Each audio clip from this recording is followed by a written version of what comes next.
আলিপুর আবহাওয়া দপ্তরের পূর্বাভাস মিলে গেল। বসন্তকালে বৃষ্টি।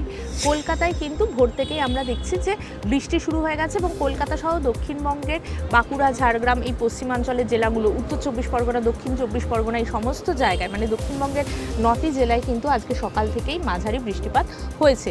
তবে বেলা বাড়ার সাথে সাথে বৃষ্টিপাতের পরিমাণ কমেছে, হালকা বৃষ্টিপাত হয়েছে। কলকাতায় কিন্তু আবহাওয়াবিদরা বলছেন যে 269% বেশি বৃষ্টিপাত হয়েছে। সঙ্গে দমদমেও সকালের দিকে, ভোরের দিকে 43 কিলোমিটার বেগে ঝোড়ো বাতাসও বইছে।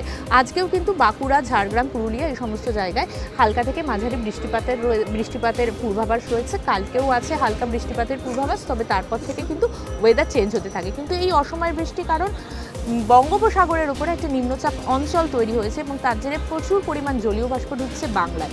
তাই জন্য আমরা শীতকালে কিন্তু সেই বর্ষাকালের ফিলটা আমরা পেয়েছি। সকালের দিকে বেশ একটা শিরশিরে ব্যাপার ছিল, কারণ বৃষ্টি হয়েছিল। বেলা বাড়ার সাথে সাথে আমরা রোদ দেখতে পাচ্ছি, তবে এখনও আকাশে কিন্তু মেঘের দেখা রয়েছে।